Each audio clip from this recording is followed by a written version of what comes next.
অসুবিধা যেন না হয়।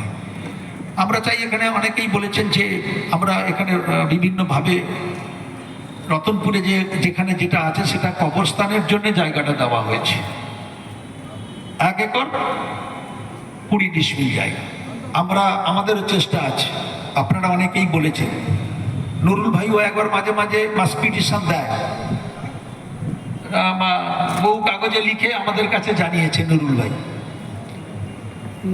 এখানে অনেকবার ওনাদের সাথেও আমি এসেছি দীঘা ডেভেলপমেন্ট অথরিটিতে। আমি আবার নিশ্চিতভাবে আপনাদের যে জায়গা, একটা পাশের জায়গা আমরা দেখেছিলাম, যে জায়গাটা আমি নিজে টাকা দিয়ে একটা প্রাচীর তৈরি করেছি আপনাদের এখানে ডেভেলপমেন্ট ফান্ড থেকে আরও কিছু টাকা দেওয়া দরকার। আমরা আরও কিছু কাজ আপনাদের এখানে রতনপুরে যে এখানে আছে সেখানে কিছু কাজ করার জন্য আমরা আবার টাকা দেব, ডেভেলপমেন্ট ফান্ড থেকে কিছু টাকা দেব যাতে ডেভেলপমেন্ট হয়। এবং আমি সরকারকে বলবো যাতে এখানে, উনি বললেন যে এখানে নামাজ পড়ার জন্যে যারা অনেকে আসেন তাদের নামাজ পড়ার জন্য অসুবিধা হয়। আমরা দেখব কত জায়গা, পাশের জায়গা একটা আছে, আমার একটা পাশের জায়গা, বড় জায়গা আছে, সেটা আমাদের নজরে আছে।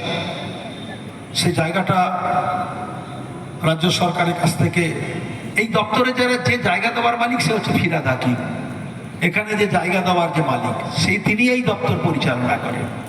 আমি আপনাদের অনুরোধ করব যে এই যে আপনারা একটা দরখাস্ত ফিরহাদ হাকিমের কাছে দিন যে আপনাদের কত জায়গা লাগবে। এই ডেভেলপমেন্ট অথরিটি জায়গা দেওয়ার মালিক নয়, এরা সুপারিশ করবার মালিক। আমরা এখানে ছিলাম সুপারিশ করবার মালিক। যে জায়গাটা দেবে সেই জায়গা দপ্তরের মন্ত্রী হচ্ছে ফিরহাদ হাকিম। তার কাছে আপনারা একটা যদি আবেদন করেন, নুরুল ভাইকে আমি বলবো যদি আবেদন করেন তাহলে নিশ্চিতভাবে আমি ববি হাকিমের সাথে কথা বলব, তিনি নিশ্চিতভাবে সেটা দেখে বিচার করে নিশ্চিতভাবে দেবেন। আমি মনে করি এই মাননীয় মুখ্যমন্ত্রী অত করবেন না, নিশ্চিতভাবে তিনি জায়গা দেবেন। ধীরে ধীরে নিশ্চিতভাবে আপনাদের এখানে আরো বেশি করে গড়ে তোলা হবে। আমি দেখেছি যে বহু পর্যটক আসছেন, তারাও এখানে বিভিন্নভাবে মসজিদে যাওয়ার চেষ্টা করছেন, তাদেরও কাজকর্ম আছে। আমরা মনে করি যে আপনারা দেখবেন বিভিন্ন জায়গায় বিভিন্ন ধর্মীয় প্রতিষ্ঠানকে মুখ্যমন্ত্রী সুন্দরভাবে তারা সাজিয়ে তোলার চেষ্টা করছে। এই জন্যেই যারা যে ধর্মীয় প্রতিষ্ঠানে যাচ্ছে তারা যেমন করে ধর্মীয় প্রতিষ্ঠানে ধর্মীয় কাজকর্ম করবে, তারা আনন্দ উপভোগ করবে। এটা একটা সরকারের কাজ আছে, এটা আমাদের কাজ, এটা মানুষের জন্যই করতেই হবে। এটা আমাদের দায়িত্ববোধ, সামাজিক বোধ যে মানুষের জন্য কিছু করতে হবে। এইটাই জন্য পৃথিবীতে আসা হয়েছে। আমি মানুষের জন্য কিছু করব, আপনি মানুষের জন্য কিছু করবেন।